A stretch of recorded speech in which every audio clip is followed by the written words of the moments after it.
उसका दूसरा अध्याय और उसकी 5 पद में परमेश्वर का वचन वहां पर क्या देता है?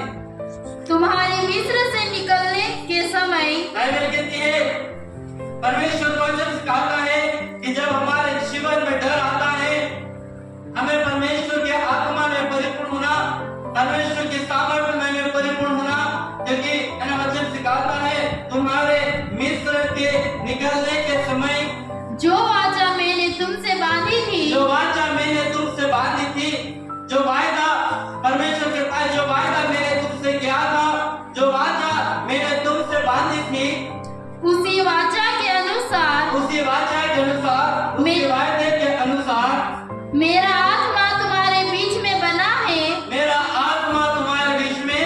परमेश्वर कहता है मैंने तुमसे वायदा किया, मैंने तुमसे वाचाओं को बांधा है कि मेरा आत्मा तुम्हारे बीच में बना है, मेरा पवित्र आत्मा तुम्हारे मध्य में है, मेरी सामर्थ्य तुम्हारे बीच में है, मेरी आत्मा तुम्हारे मध्य में है। और परमेश्वर का वचन यहाँ पर कहता है मेरी वाचा है ना, ये है कि मेरा आत्मा तुम्हारे बीच में है, इसलिए तुम मत डरो, इसलिए तुम मत डरो, इसलिए तुम मत डरो। परमेश्वर कहता है इसलिए तुम मत डरो, क्योंकि मेरा आत्मा तुम्हारे मध्य में है। और जब तुमको डर लगेगा, मेरा आत्मा तुमको सामर्थ्य देता जाएगा, मेरा आत्मा तुमको परिपूर्ण करता जाएगा।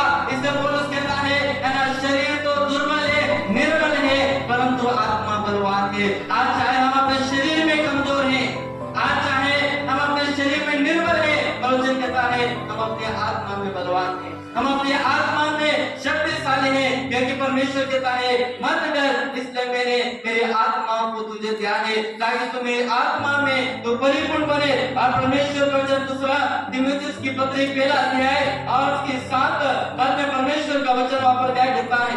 तो क्योंकि परमेश्वर ने हमें भय की नहीं, बाइबल कहती है क्योंकि परमेश्वर ने हमें भय की नहीं। वचन कहता है, पौलुस कहता है क्योंकि परमेश्वर ने हमें भय की नहीं, डर की नहीं, पर सामर्थ्य और प्रेम और संयम की आत्मा दी है, और संयम की आत्मा दी है। वचन कहता है क्योंकि परमेश्वर ने हमें भय की आत्मा नहीं दी, परमेश्वर ने हमें डर की आत्मा नहीं दी। बाइबल कहती है क्योंकि परमेश्वर ने हमें प्रेम, संयम और आत्मा से परिपूर्ण रहने की आत्मा को दिया है। इसलिए प्रभु यीशु मसीह का जब स्वर्गारोहण हो रहा था और प्रभु यीशु मसीह ने अपने चेलों से कहा मैं तो अब जाता हूँ, परंतु पिता से विनती करूंगा कि वो तुम्हारे लिए एक सहायक को भेजे जो सदैव तुम्हारे साथ में रहे, जो डर के समय तुम्हारे साथ में रहेगा, जो आंसुओं के समय तुम्हारे साथ में रहेगा, जो चिंताओं के समय में तुम्हारे साथ में रहेगा, जो बीमारी के समय में जो तुम्हारे साथ में रहेगा। वचन कहता है विश्वास का मैं तुम्हारे लिए एक सहायक भेजूंगा। फिर भी प्रभु के लोग बलवान थे मेरे प्रिय।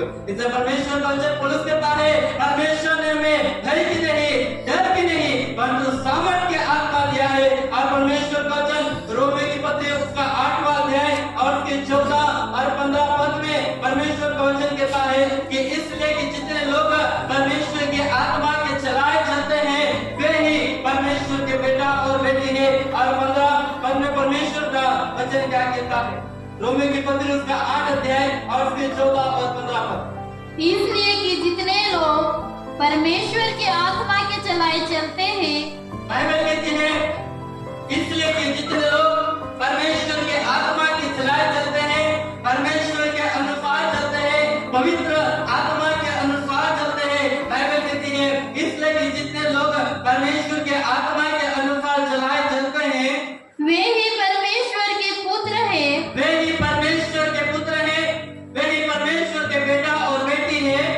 क्योंकि तुमको दासत्व की आत्मा नहीं मिली, बाइबल कहती है क्योंकि तुमको दासत्व की आत्मा नहीं मिली, क्योंकि तुमको गुलामी की आत्मा नहीं मिली, क्योंकि तुमको दास की आत्मा नहीं मिली। प्रभु यीशु मसीह ने कहा यदि तुम सत्य को जानोगे और सत्य तुम्हें स्वतंत्र करेगा। और पौलुस क्या कहता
करके इससे परमेश्वर का वचन आगे क्या लिखा है।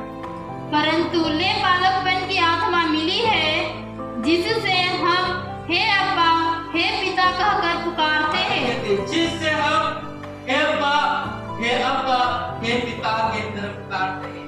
वो आत्मा परमेश्वर ने दिया है, जिस आत्मा के द्वारा ये बालकपन की आत्मा जिसमें परमेश्वर का परिवार बन गए और उस परमेश्वर के परिवार का हिस्सा बनने के बाद हम परमेश्वर को पिता कहकर पुकार सकते हैं। हालेलुया।